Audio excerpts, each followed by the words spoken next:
My son banned me from his wedding, but brazenly sent me a bill for $80,000 to pay for his lavish party and honeymoon in Hawaii. He even added, "Thank me for letting you contribute." I just smiled, feeling my anger turn into cold determination. His dream of a rich and perfect wedding would become a nightmare. Before we continue, please subscribe to the channel and let us know where you are listening in the comments. I sat at my kitchen table in the quiet of my Lexington home, the October afternoon light filtering through the faded curtains. The envelope had arrived that morning, thick and cream-colored, with Kevin's precise handwriting on the front.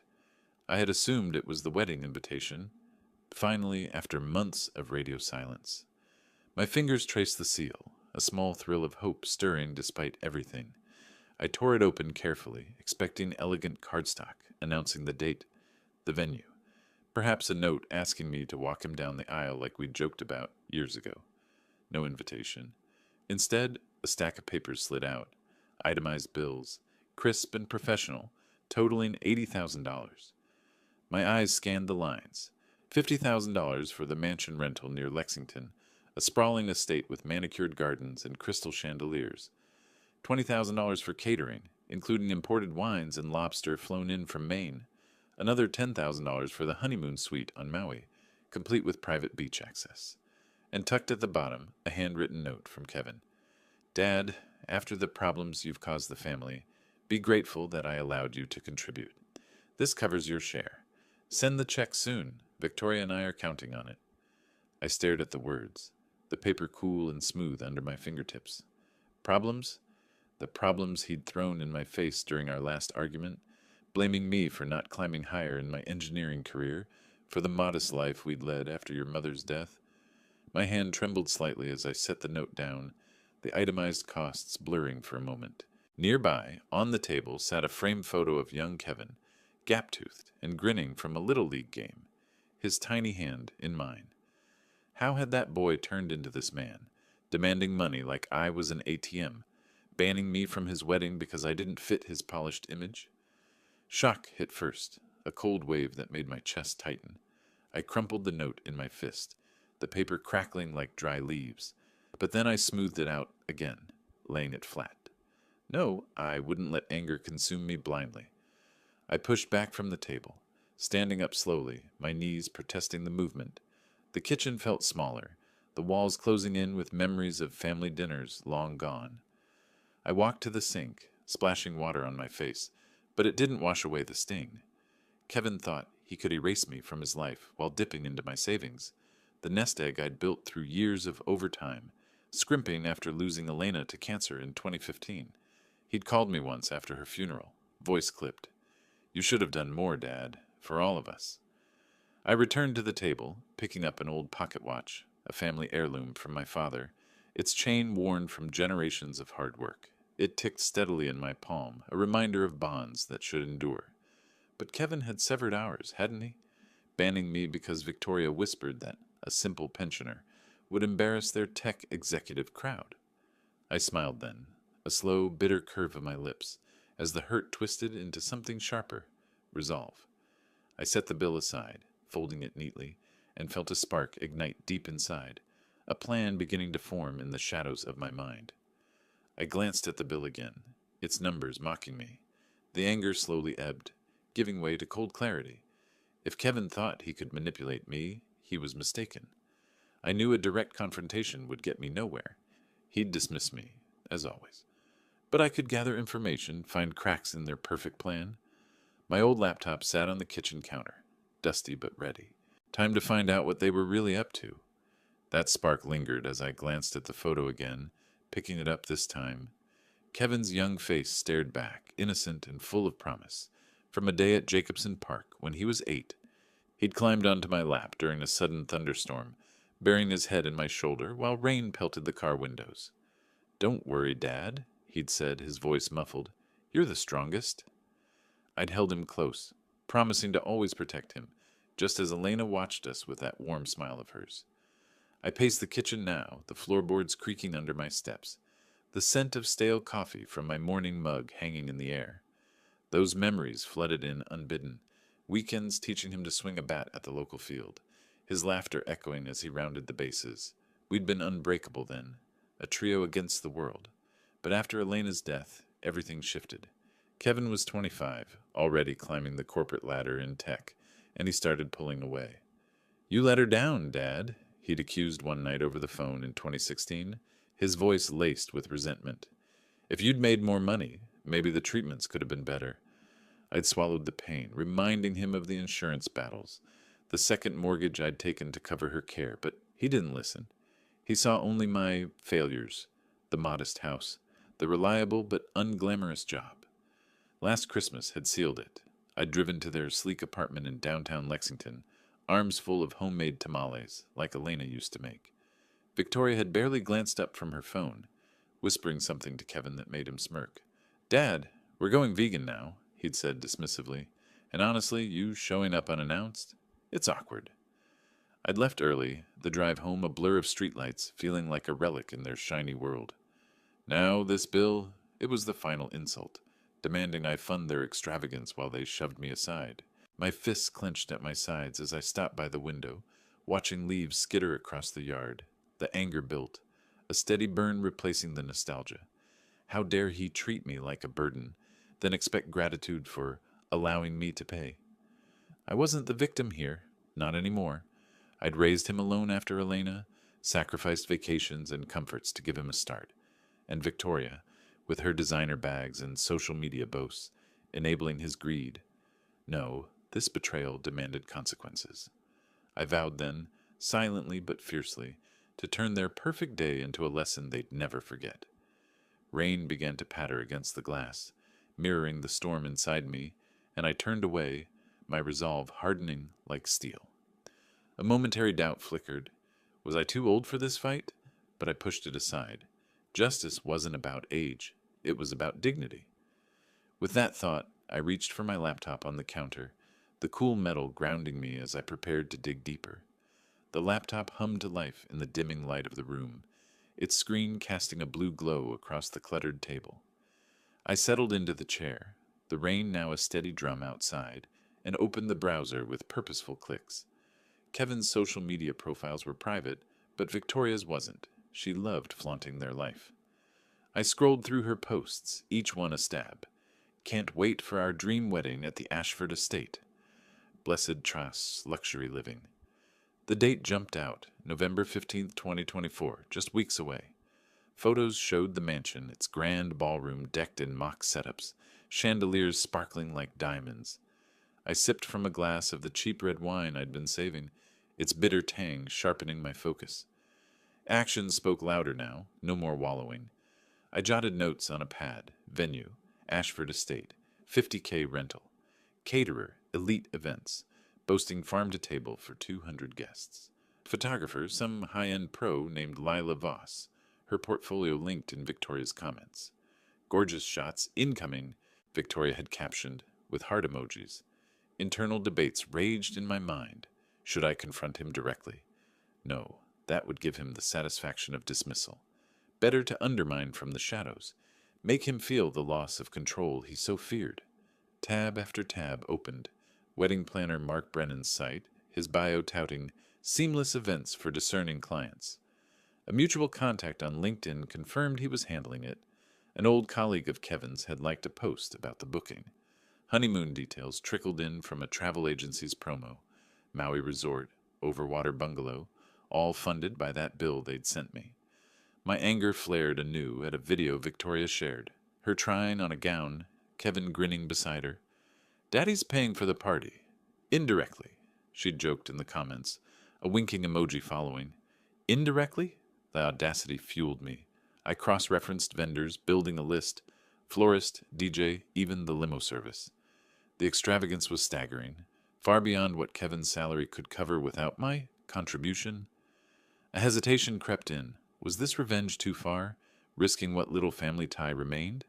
But then I recalled his note again, that condescending privilege, and the doubt vanished. This was about self-worth, teaching him that greed had repercussions. My hands steadied on the keyboard as I found Mark Brennan's contact number, the planner at the heart of it all. With a deep breath, I decided, time to make the call, to start unraveling their perfect tapestry. thread by thread. I picked up my phone, fingers hovering over the dial pad.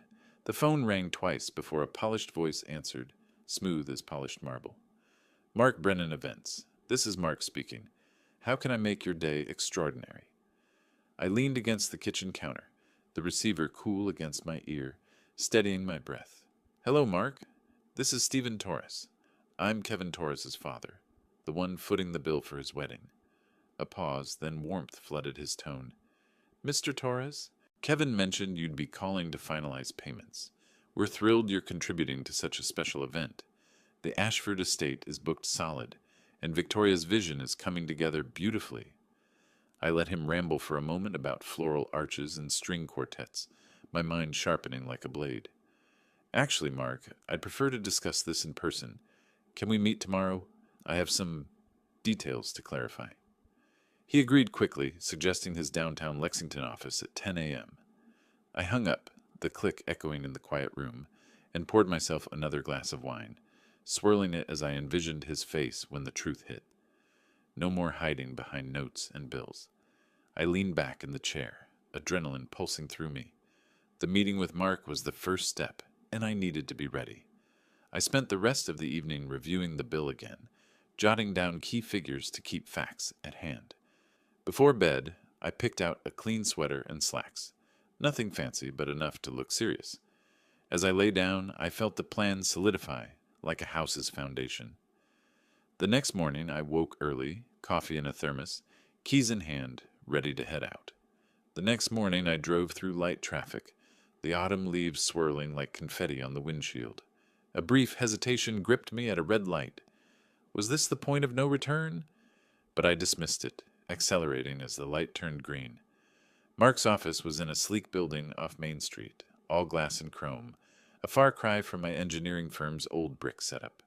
I parked and walked in, the lobby's sterile air carrying hints of expensive cologne.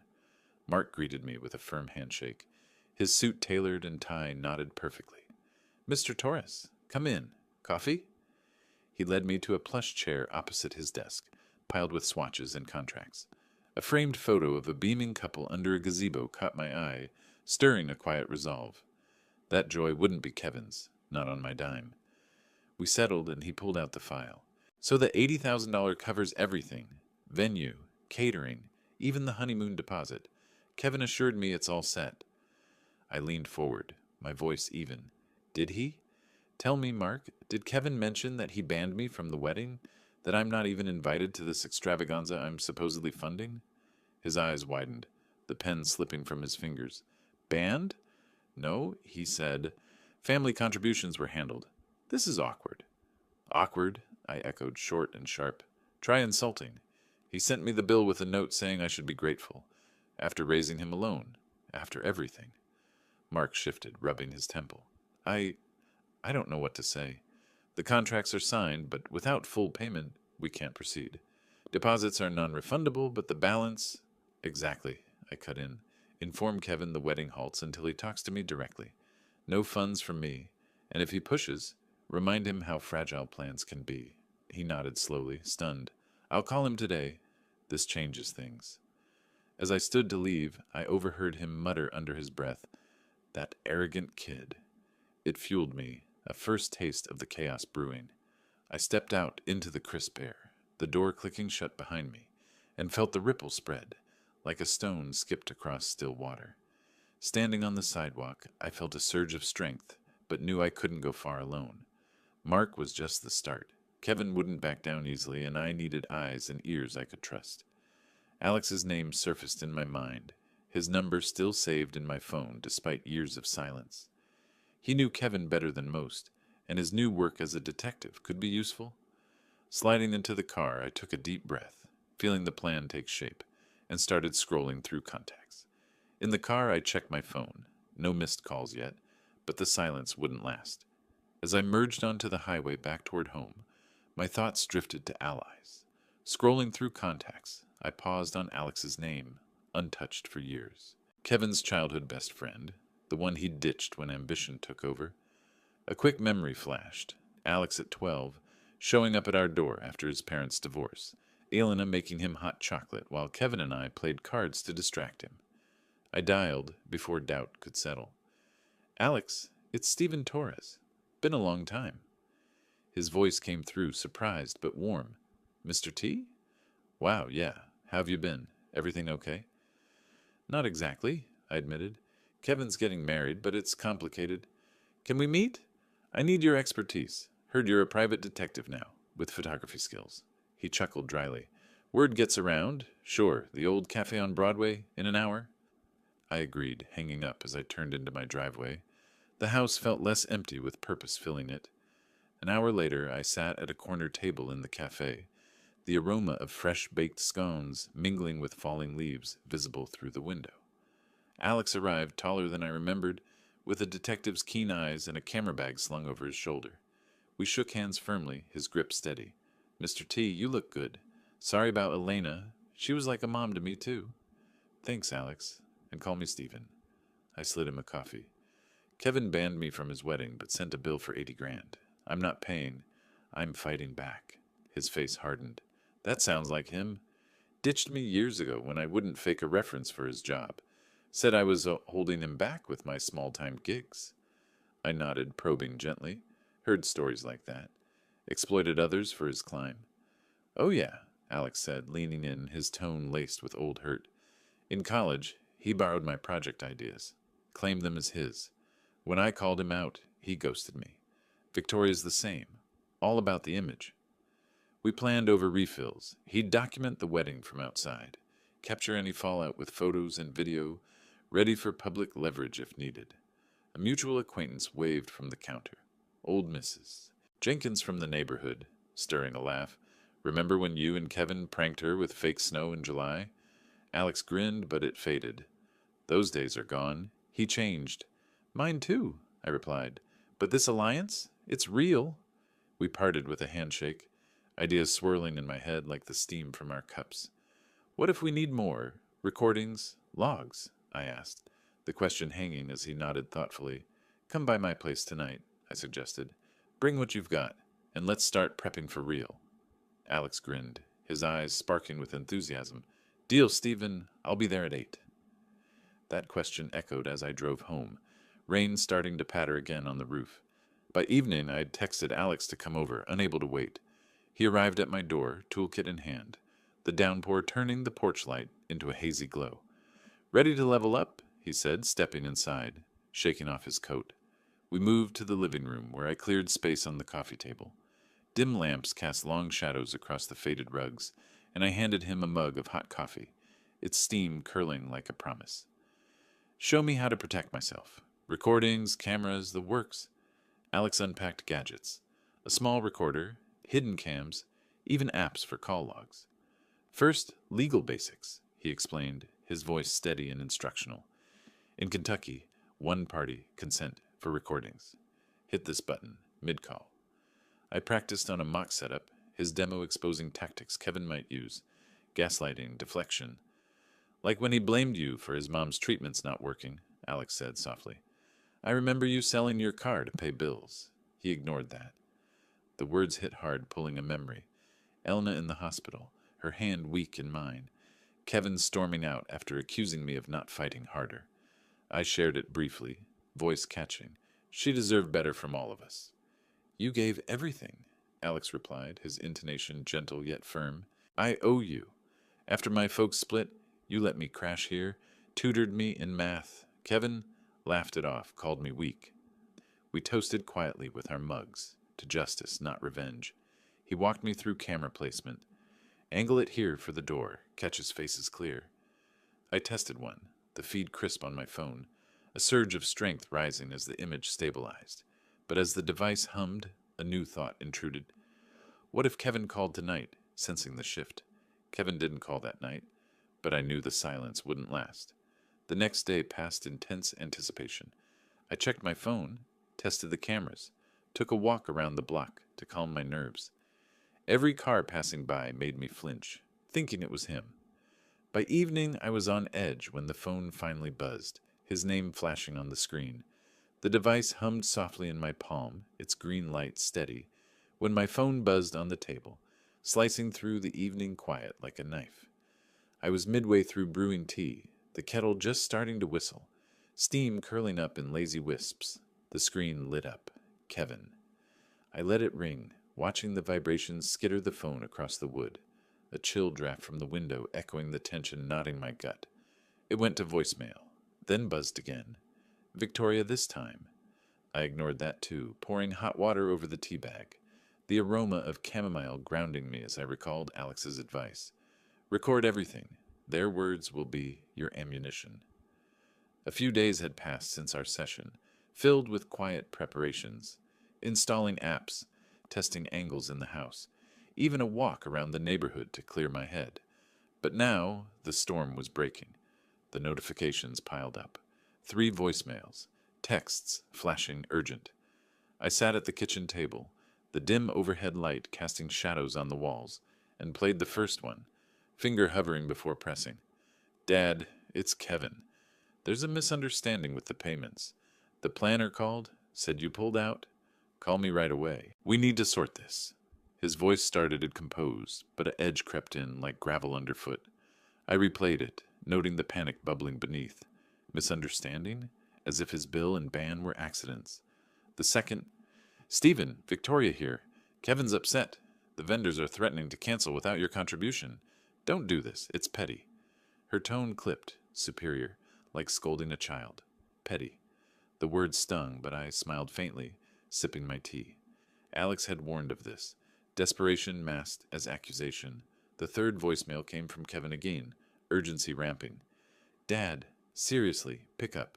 Everything's falling apart. You owe us this after everything. The pause hinted at old grudges, his breath heavy. I listened twice more, analyzing the rising pitch, the implied threats. Rumors must be spreading. Mark had done his part. Then a call from an old mutual friend, Mrs. Hargrove from down the street, her voice hesitant when I answered briefly. Stephen heard whispers at the club. Kevin's wedding troubles. People saying money issues. Hope you're okay. Her words sparked a twist. Public whispers already? I hadn't expected the ripple to reach so far so fast. It fueled me, a surge of control after years of being sidelined. But as I set the phone down, another voicemail pinged in, Kevin's voice cracking this time. If you don't fix this, you'll regret it. The threat hung there, replaying in my mind as I stared at the screen. That threat echoed as the phone rang again the next evening, insistent like a heartbeat, in the living room where I paced, the recorder app open and ready. I gripped the device tightly, letting it ring 4 times before answering, a deliberate pause to unsettle him. Hello, Kevin? Dad, finally. What the hell is going on? Mark says you refuse to pay. You're sabotaging our wedding, his accusation burst out, voice pitching high with frustration. I breathed steadily, the carpet soft under my feet. Sabotaging? You banned me. Sent a bill like I was a sponsor, not family. Remember your note? Be grateful. A beat of silence, then he exploded. That was... Look, it's not like that. Victoria's friends, the crowd, you're retired, Dad. It wouldn't fit. But the money? You owe it. After Mom, after the struggles you caused? The jab at Elena twisted like a thorn, but I stayed calm, recording every word. Owe we? I raised you alone, sold what I had for her care. You blame me then, ignore me now. No, Kevin, no payment. You're ruining everything, he shouted, the words raw. Victoria's furious. The caterers want deposits. The estate's holding the date but threatening fees. Fix it. I paused, drawing strength from the pocket watch on the side table, its tick a reminder of enduring dignity. Fix what you broke. Talk to me like a son, not a banker. Then Victoria's voice cut in. Speakerphone, I realized. Stephen, this is ridiculous. We're building a life. Your pettiness could cancel it all. Think of the embarrassment. Her interruption spiked the tension, her tone laced with disdain. Embarrassment? Like banning your father-in-law? I think of the bill you sent. The honeymoon you expect me to fund while excluding me? Yeah, Kevin jumped back in, defensive. It's duty, Dad. Family contributes. Admit it. You're jealous of my success. The admission slipped out, jealousy as his excuse, and it hit like a revelation, exposing his ego. I countered firmly. Success built on using people? Not anymore. The line crackled with his heavy breathing. You'll regret this. We're done.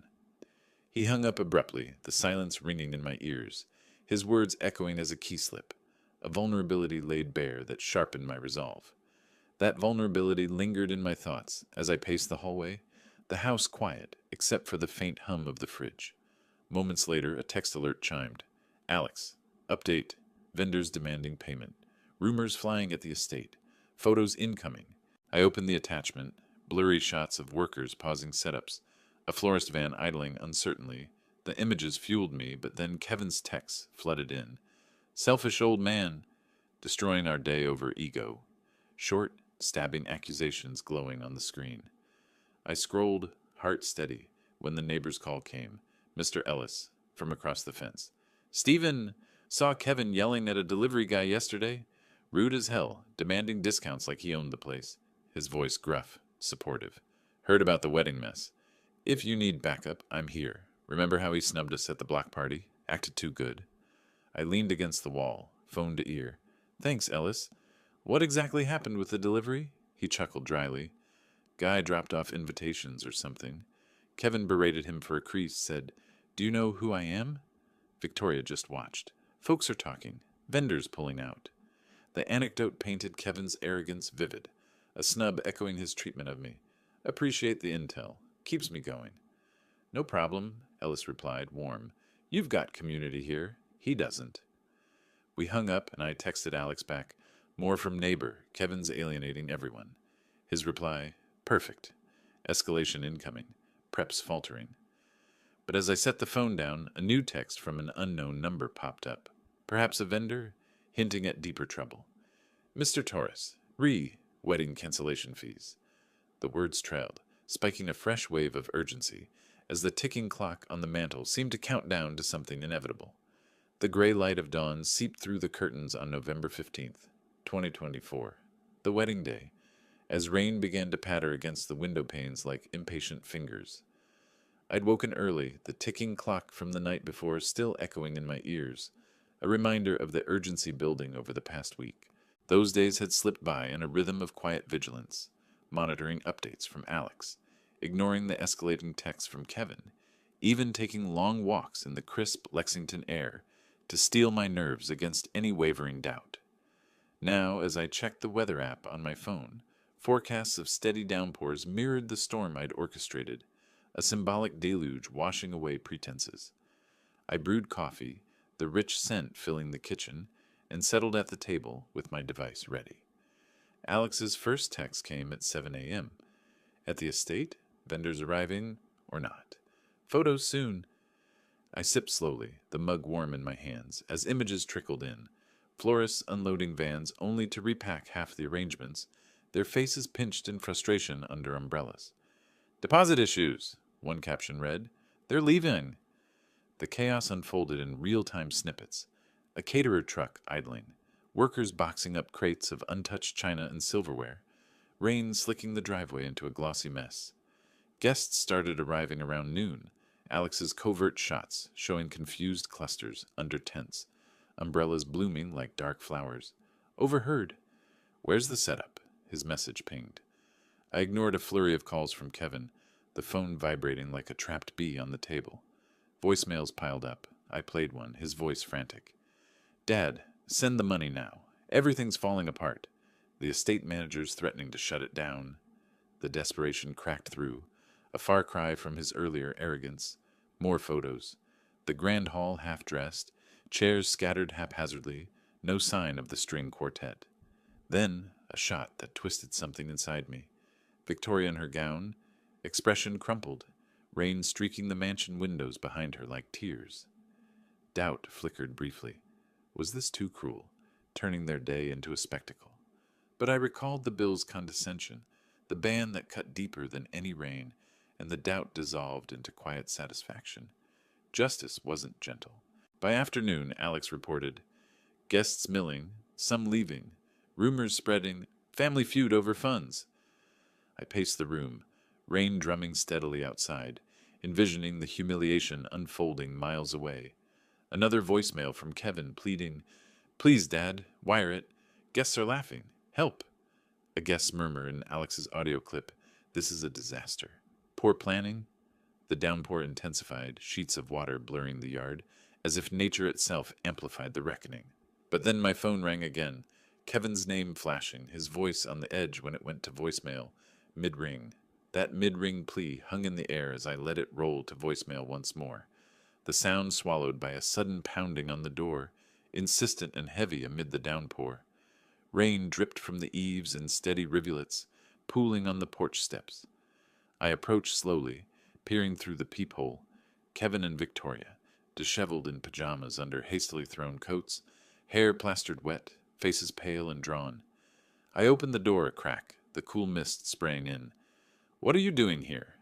Kevin pushed forward, water dripping from his sleeves onto the entry rug, forming a small puddle like an unwelcome intrusion. "Dad, let us in. The wedding's ruined. Vendors left, guests scattered in the rain. It's a joke now." Victoria huddled behind him, her makeup smudged, gown peeking absurdly from under her coat. "Stephen, please. Wire the money. We can salvage something." I stepped aside reluctantly, closing the door against the wind. They stood dripping in the hallway, the familiar scent of my home clashing with their desperation. "Salvage?" After banning me, demanding I pay like a silent partner. Kevin ran a hand through his soaked hair, voice breaking. "It was a mistake. Victoria's idea. The image, you know. But now, everything's collapsed. Help us, Dad, for old times." I crossed my arms, steady despite the emotional pull. A flashback hit during the pause. Kevin as a teen after Elena's funeral, accusing me of weakness while I buried my grief in work. It fueled me. "Old times? Like when you blamed me for Mom's death? Ignored me unless you needed cash?" Victoria interjected, her tone wavering for once, vulnerability cracking through. "We didn't mean it's the stress. The honeymoon's booked, deposits lost. Think of us." "Think of you?" I echoed, calm but pointed. "Would you value me without my wallet? Answer that." Kevin hesitated, eyes darting. "Of course. You're a family.